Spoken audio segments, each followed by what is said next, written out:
மக்களே வணக்கம். Big pass Tamil season 9 இந்த வாரத்துக்கான நாமினேஷன் லிஸ்ட் வெளியில வந்துட்டு, ஸோ இதுல பாத்தீங்க அப்படின்னா கண்டிப்பா இந்த வாரம் ஒரு முக்கியமான ஒரு வாரம். 5வது வாரத்தை தாண்டி போற ஒரு வாரம்.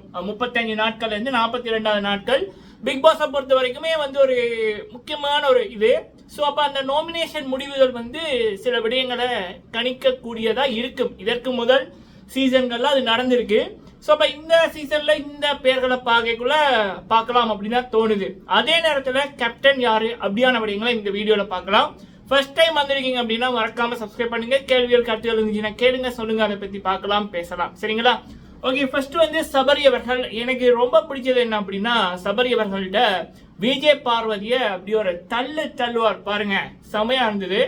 ஏன்னா ஒட்டுமொத்த உண்மையான தமிழ் மக்களுக்கும் ஒரு நல்ல குடும்பத்துல பிறந்து வளர்ந்து நல்ல முறையில சாப்பிட்டு வளர்ற பல பேருக்கு இந்த விஜய் பார்வதி பேசுற விடயங்கள், பண்ற கேவலங்கள் இது கண்டிப்பா பிடிக்கல.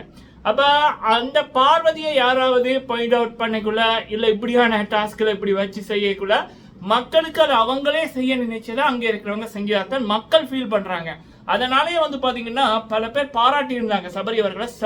செம அப்படின்னு மாதிரி நம்மளும் பாராட்டிக்கிறோம். சோ கேப்டனா சபரி அவர்கள் தான் தெளிவா இருக்காங்க. சபரி அவர்களுக்கும் திவ்யா அவர்களுக்கும் விஜய் பார்வதிக்கும் இடையில நடந்த போட்டியில திவ்யா சபரி செம்மையா பிளே பண்ணாங்க. அண்ட் சபரி அவர்கள் வெற்றி பெற்றார். சரிங்களா?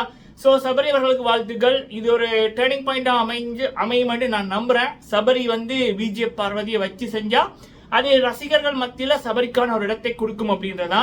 ஏன்னா ஒட்டுமொத்த மக்களுமே வருகின்ற ஒரே ஒரு நபர் விஜய் பார்வதி. முதல் நபர் விஜய் பார்வதி, 2வது நபர் வியானா, 3வது கானா வினோத். ஸோ அப்போ அப்படி இருக்கீங்களோ அவங்கள யாரு எதிர்க்கிறாங்களோ அவங்க தான் ஹீரோ. சரிங்களா? ஸோ ஓகே, அடுத்தது பார்த்தீங்கன்னா நாமினேஷன் லிஸ்ட்டு. கிட்டத்தட்ட 10 பேருக்கு கிட்ட இருக்காங்க. அரோரா, ரம்யா, கனி, திவாகர், பார்வதி, அப்புறம் விக்ரம், திவ்யா, வியானா, சாண்ட்ரா, அப்புறம் சுபிக்ஷா. 10 பேர். சரிங்களா? ஸோ இதுல என்ன பொறுத்த வரைக்கும் வெளியில போறதுக்கு டிசர்விங் யாரு அப்படின்னு பாத்தீங்க அப்படின்னா, என்ன ஒட்டுமொத்த மக்களோட விஷ் விஜய் பார்வதி வெளியில போகணும்ன்றதான். இப்ப அரோரா சும்மா இருக்காங்க அப்படின்னா இந்த விஜய் பார்வதி என்ன பண்ணி கொண்டிருக்காங்க? கலாச்சார சீர்கேடு, அசிங்கமான விடயங்கள். ஸோ இந்த ஒரு கலாச்சாரத்தை அழிச்சு அந்த அம்மா ஏர்ன் பண்ணி கொண்டிருக்காங்க. அண்ணன் சொல்லி போட்டு வேற மாதிரியான விடயங்களை பேசுறது, பழகிறது எல்லாம் என்ன பழக்கம் இது? ஸோ அப்ப அதை விட அரோரா பெட்டர் அப்படின்னு தான் சொல்லணும். ஸோ அப்படி இருக்கீங்களே எல்லாரோட விஷயம் விஜய் பார்வதி. ஆனா வெளியில பயங்கரமான ஒரு பிஆர் டீம் இருக்கு. ஸோ உள்ளுக்குள்ள இப்படிப்பட்ட நபர்கள் தேவை. அதனால இப்போதைக்கு அந்த அம்மா போகுமான்றது டவுட் தான். கடவுள் புண்ணியத்தில் ஏதாவது அதிசயம் நடந்துச்சுன்னா சந்தோஷம். பட் மற்றும்படி நம்ம ஒரு பார்த்தோம்னா ரம்யா ஜோவை தூக்க சான்சஸ் இருக்கு, இல்லைன்னா விக்ரம தூக்க சான்சஸ் இருக்கு, இல்லைன்னா அரோராவை தூக்க சான்சஸ் இருக்கு. சரிங்களா?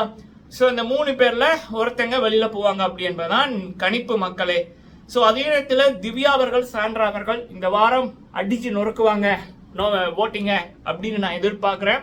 ஏன்னா இவங்க வந்ததுக்கு அப்புறம் தான், திவ்யா, சாண்ட்ரா, பிரஜின் வந்ததுக்கு அப்புறம் தான் பிக் பாஸ் தமிழுக்கே உயிர் வந்துச்சு. அப்ப பல மக்கள் இவங்களுக்காகத்தான் பார்க்க ஆரம்பிச்சாங்க. திவ்யாலாம் நாக் அவுட் பண்ணியிருந்தாங்க வந்த உடனே, செஞ்சுரி தான். சாண்ட்ரா அவர்கள் அழகா அதை டபுள் செஞ்சுரியா முடிச்சாங்க. நடுவில் பிரஜின் அவர்களும் செமையா பண்ணாரு. ஸோ அதனால கண்டிப்பா சாண்ட்ரா திவ்யாவுக்கு ஓட்டிங் குவியணும்ன்றது நம்மளுடைய விஷ். சரிங்களா? நீங்க உங்களுடைய கருத்துக்களை சொல்லுங்க. வீடியோ பிடிச்சிருந்தா லைக் பண்ணுங்க, ஷேர் பண்ணுங்க. நன்றி.